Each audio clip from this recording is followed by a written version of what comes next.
Assalamualaikum warahmatullahi wabarakatuh. Alhamdulillahil aliyyil qadir. Wassalatu wassalamu ala nabil bashirin nadhir. Wa ala alihi wa ashabihi alladhina salaku tariqahul munir. Amma ba'd. Faya ummatal Qur'an, ummat Al-Quran yang semoga dimuliakan oleh Allah Subhanahu wa ta'ala.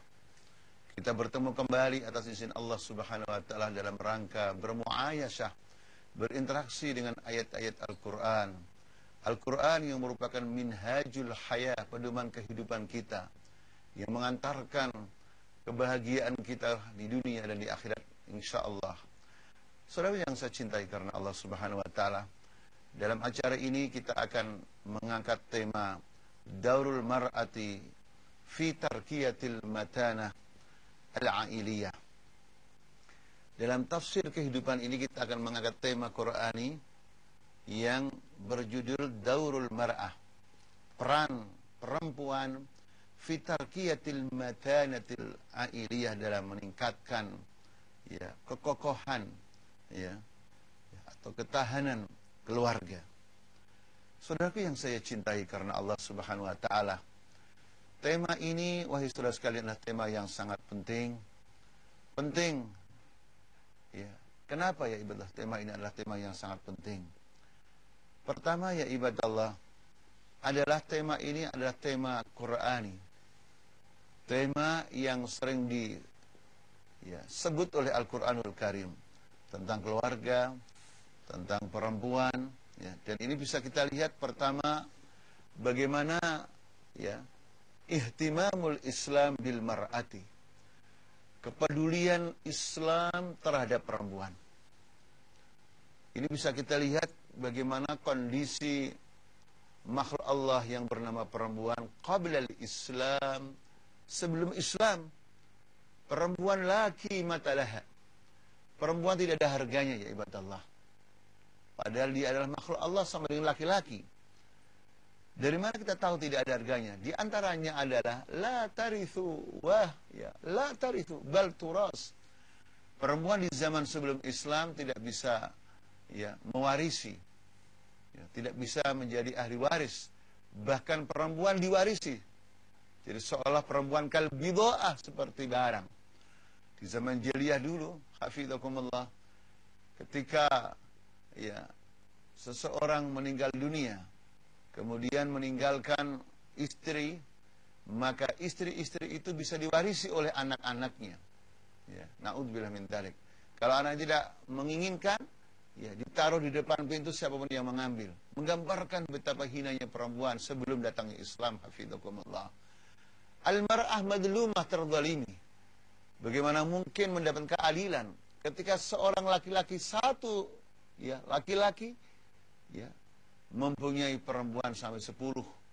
Bagaimana mungkin bisa adil seorang perempuan dengan istri yang 10 itu? Tetapi ketika sudah datangnya Islam, ya ibadallah, Allahu Akbar, kita tahu ketika turun ayat fankihu ma taba lakum minan nisa mathna wa thulatha wa ruba, maka kawinilah perempuan yang baik, 2 atau 3 atau 4. Maka Nabi SAW berkata pada Ghilan yang punya istri 10 di waktu jahiliyahnya, Ghilan, ikhtar minhunna arba'an. Pilih 4 saja di antara mereka, yang lainnya lepas.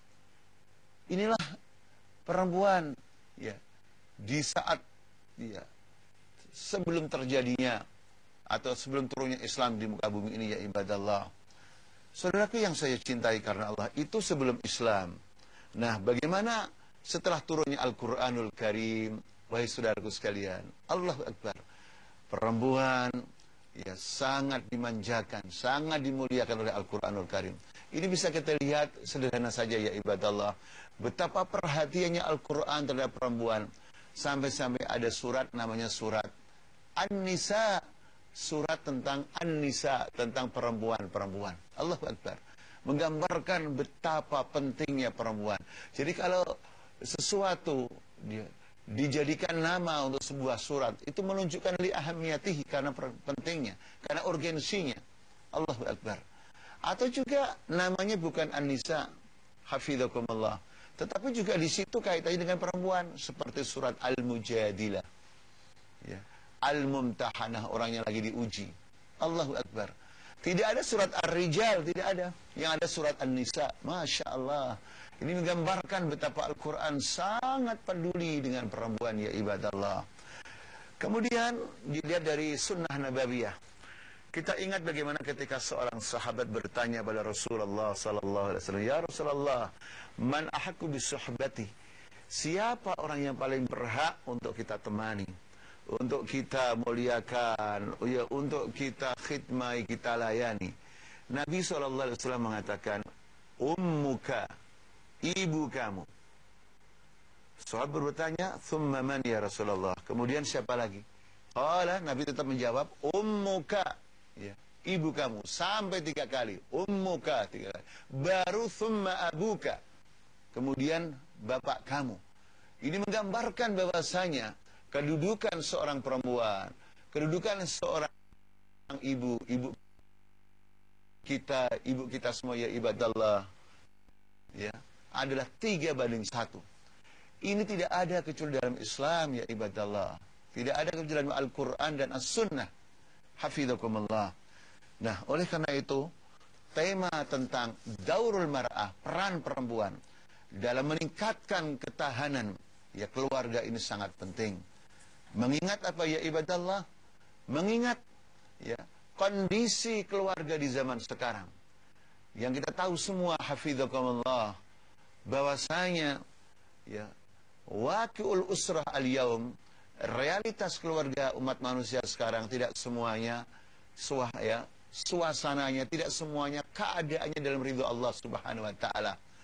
Kita melihat atau juga mendengar berita tentang kekerasan dalam rumah tangga. Kita melihat dan kita mendengar, ya ibadallah, seorang suami membunuh istri, atau istri membunuh suami, atau anak membunuh orang tua membunuh anak. Walaupun kejadian itu semoga tidak terlalu banyak, hafidhakumullah, tetapi nyawa satu orang itu sangat mahal. Apalagi dia seorang muslim, seluruh penduduk Aras bergoncang ketika ada seorang, ya, manusia beriman terbunuh secara terzalimi, ya ibadallah. Saudaraku yang saya cintai karena Allah Subhanahu wa taala. Kemudian apalagi, ya, kepedulian Islam, ya, terhadap keluarga. Yang kedua adalah salahul mujtama' bisolahil usrah. Kebaikan sebuah masyarakat tergantung dengan kebaikan keluarga. Li'annal mujtama'a yatakawwanu minal usar. Karena masyarakat itu terbentuk dari keluarga-keluarga. Sehingga ketika kita bersama-sama belajar bagaimana peran perempuan, ya ibadallah, ya, meningkatkan ketahanan keluarga kita semua, maka pada dasarnya itu adalah peran perempuan dalam memperbaiki, ya, masyarakatnya, bangsanya. Yang ketiga adalah al-usrah aghla al-muassasat al-bashariyah. Keluarga adalah, ya, institusi kemanusiaan, lembaga kemanusiaan yang termahal, yang terpenting, ya ibadallah. Jadi kalau di dunia ini sekian banyak lembaga-lembaga kemanusiaan, maka yang terpenting adalah keluarga. Karena lembaga-lembaga besar negara atau lembaga-lembaga tinggi negara, lembaga-lembaga tinggi dunia, itu semuanya manusianya adalah datang dari keluarga. Kalau keluarga itu adalah melahirkan, ya, generasi terbaik, maka akan lahir, akan membangun lembaga-lembaga kemanusiaan yang, ya, terbaik pula. Tetapi, ya ibadallah, kalau dalam keluarga itu sudah terbiasa zalim, ya, terbiasa mendolimi, terbiasa terzalimi, hafidhakumullah, terbiasa lamu, tidak peduli atau cuek, hafidhakumullah, maka akan muncul lembaga-lembaga di dunia ini, apakah lembaga negara atau lembaga yang lainnya, yang tidak peduli kepada umat manusia, yang tidak peduli pada kemanusiaan, yang tidak peduli kepada keadilan, ya ibadallah. Kenapa? Karena mereka adalah orang-orang yang datang dari keluarga yang tidak benar. Itu sebabnya keluarga harus mendapat perhatian, dan keluarga itu harus aghla al-muassasat al-bashariyah. Keluarga adalah, ya, lembaga kemanusiaan yang termahal, sehingga harus mendapatkan skala prioritas. Ya. Saudara yang saya cintai karena Allah Subhanahu wa taala, setelah kita mengetahui ya urgensi ya atau kepedulian juga Al-Qur'an, kepedulian Islam, kepedulian as-sunnah terhadap perempuan atau perhatian Islam pada keluarga. Selanjutnya, ma daurul mar'ati. Apa peran seorang perempuan? Ya. Apa peran wanita dalam meningkatkan ketahanan keluarga? Ketika kita berbicara tentang perempuan, dia adalah sebagai seorang ibu, ibu kita. Ketika kita bicara tentang perempuan, berarti dia adalah seorang ya, zaujah, istri. Kalau kita bicara tentang perempuan, dia adalah al-bintu, anak perempuan kita. Allahu Akbar. Maka apa peran mereka semua? Ibu kita, istri kita, anak perempuan kita dalam memperkokoh hafidzakumullah, dalam meningkatkan ketahanan keluarga yang sekaligus merupakan ya ketahanan bangsa dan negara hafidzakumullah. Karena pahlawan-pahlawan yang hidup di dunia ini semuanya adalah datangnya atau berangkatnya dari keluarga hafidzakumullah. Ulama-ulama besar mereka juga lahir dari keluarga-keluarga. Allahu Akbar. Nah, saudara sekalian, yang pertama adalah al-mar'atu sebagai madrasah. Perempuan ya dalam perannya untuk memperkokoh sebuah keluarga, untuk meningkatkan ketahanan keluarga, ya ibadallah, dia harus menjadi sebuah madrasah, menjadi sebuah sekolahan, menjadi institusi pendidikan, menjadi sebuah perguruan tinggi, ya ibadallah. Sehingga hafizakumullah, ketika seorang istri, seorang ibu yang sudah barang tentu lebih ya banyak waktunya di rumah dibandingkan suaminya atau bapaknya, ketika dia mampu mentarbiyah anak-anaknya menjadi anak-anak yang saleh dan salihah, mentarbiyah anaknya yang punya wawasan, keilmuan, ya, baik ilmu yang bermanfaat di dunia atau ilmu yang bermanfaat di akhirat, atau ilmu syar'i, ilmu agama atau ilmu kauni, ilmu alam, dan semuanya itu ilmu yang sangat penting dalam Islam. Ya, maka wahai saudara sekalian, pada dasarnya istri-istri kita, ya, ibu-ibu kita, perempuan-perempuan kita telah berjasa membangun negara yang kokoh, ya ibadallah. Sebagaimana kata seorang syair, al-ummu madrasatul ula in a'datta sya'ban tayyibal a'rab. Seorang ibu, ya ibadallah, adalah sekolahan yang pertama, yang utama. Ya. Jadi kalau kita ingin melahirkan mahasiswa-mahasiswa yang hebat, maka mahasiswa itu dididik oleh seorang dosen yang bernama ibu, yang bernama zaujah, istri kita, hafidzakumullah. Dan kalau sudah seperti itu, sesungguhnya kamu telah membangun, ya, mempersiapkan bangsa yang besar, bangsa yang harum namanya, ya ibadallah. Jadi istri kita, ibunda kita adalah madrasah. Dan itu terbukti, ya ibadallah. Coba kita renungi. Bukankah generasi terbaik yang dipimpin oleh pemimpin yang terbaik, Rasulullah Sallallahu Alaihi Wasallam, mereka adalah orang-orang yang sibuk di luar rumah. Mereka mencari nafkah, mereka berjihad, mereka berdakwah, mereka memberikan pencerahan pada umatnya, mereka mencari nafkah, ya, mereka dan mereka di luar mempunyai sekian kegiatan yang luar biasa. Pertanyaannya, manil ladzi yudarrisu abna'ahum? Siapa yang mendidik anak-anaknya sehingga anaknya menjadi ulama, anaknya menjadi pemimpin-pemimpin besar di dunia? Padahal bapak-bapaknya keluar rumah, ya ibadallah. Sudah benar jawabnya adalah ibunya. Ibunya yang menjadi madrasah, menjadi universitas, ya ibadallah, hafidzakumullah.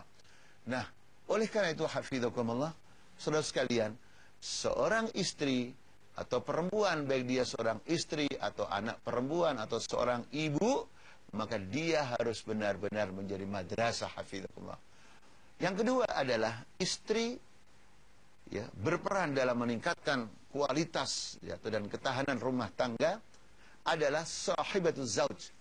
Dia adalah mitra suami, mitra kepala rumah tangga. Mitra dalam apa ya ibadallah? Fi iqamati syariatillah fil bait. Mitra suami dalam membangun syariat Allah yang penuh rahmat buat alam semesta dimulai dari rumahnya. Nah, seperti apa peran seorang istri dalam bermitra dengan suaminya dalam amal yang soleh seperti itu? Nah, insya Allah akan kita sampaikan setelah yang satu ini. Allah.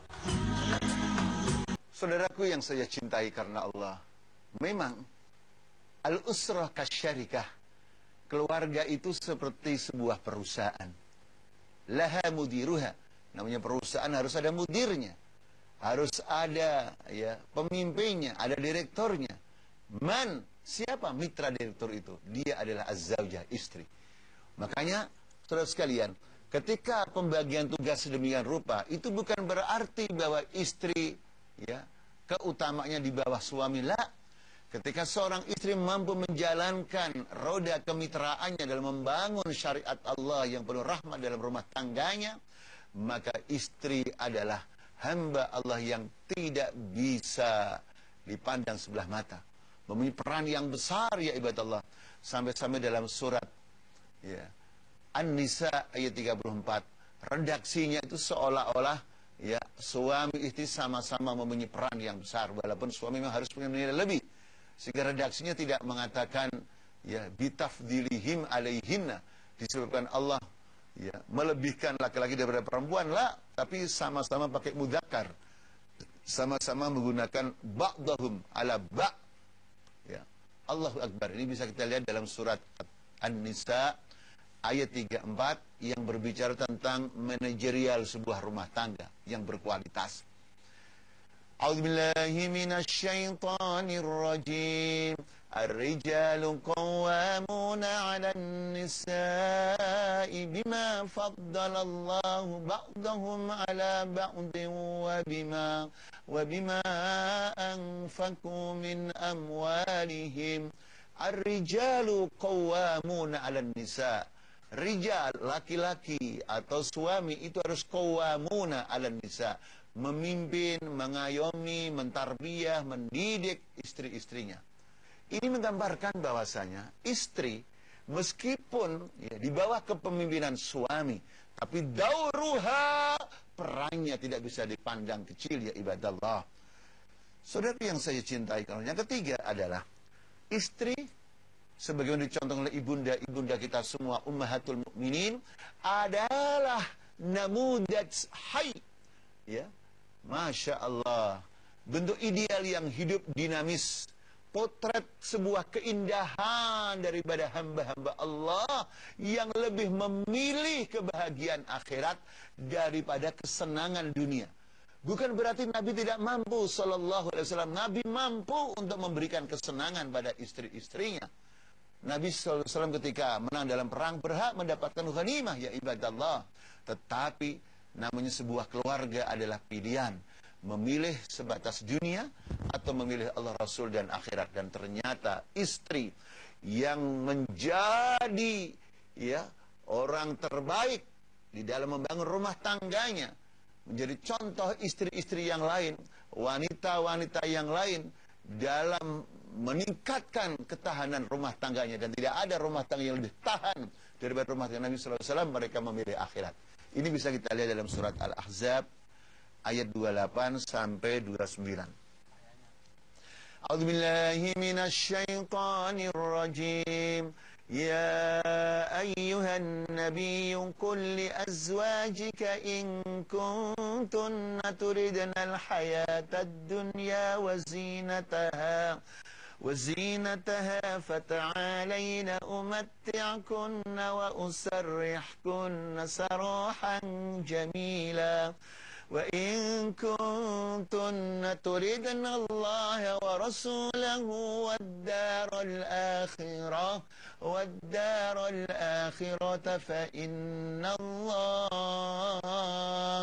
فإن الله أعد للمحسنات منكن أجرا عظيما. Jadi ya ibadallah, ketika istri-istri Nabi, perempuan-perempuan yang mulia di sisi orang yang paling mulia, ya ibadallah, disuruh memilih kesenangan dunia atau Allah, Rasul, dan kehidupan akhirat, mereka memilih kehidupan akhirat, ya ibadallah. Sehingga rumah tangga Nabi adalah rumah tangga yang paling kokoh, paling mempunyai daya tahan yang luar biasa. Hafidhakumullah. Karena di sana ada perempuan-perempuan yang luar biasa, yaitu yang obsesi terbesarnya adalah akhirat. Padahal di dunia juga bisa, kalau mau menikmati keindahan dunia, ya ibadallah. Saudaraku yang saya cintai, kemudian istri adalah al-iffatu wal hisnu. Di antara peran, ya, seorang istri, seorang perempuan dalam meningkatkan ketahanan, ya, sebuah bangsa, dan kita sangat membutuhkan hari-hari seperti ini, ketika banyak rumah yang rapuh dengan narkoba, rumah yang hampir hancur karena perselingkuhan, rumah yang hampir berantakan karena judi. Dibutuhkan seorang ibu yang tangguh, dan seorang ibu, seorang perempuan yang tangguh yang seperti apa? Yang iffah, yang afifah, yang menjadi benteng daripada keluarganya. Seperti kisah Maryam alaihissalam. Wa Maryam ibnata Imran allati aqsanat farjaha. Sampai-sampai Maryam satu-satunya perempuan yang disebut secara jelas namanya dalam Al-Quran. Allahu Akbar. Selain hikmah yang sudah diberikan oleh Allah Subhanahu wa Ta'ala berupa hikmah akidiyah, supaya dunia tahu bahwa Isa itu anak Maryam, bukan anak Tuhan, maka harus disebut nama ibunya, yaitu Maryam. Dan yang kedua, karena Maryam alaihissalam disebut dalam Al-Quran sebagai teladan bagi perempuan seluruh dunia dalam menjaga kesuciannya, menjaga kehormatannya, ya ibadallah. Oleh karena itu, rumah tangga yang punya daya tahan yang luar biasa adalah rumah tangga yang orang-orangnya adalah bisa menjaga kesucian atau kehormatan, terutama adalah istri. Saudara sekalian, semoga rumah tangga kita, wahai saudara sekalian, diberikan kemudahan oleh Allah menjadi rumah tangga yang kokoh, rumah tangga yang mawaddah warahmah, yang menjadi panutan bagi keluarga-keluarga yang lain. Wallahu a'lam bishawab. Assalamualaikum warahmatullahi wabarakatuh.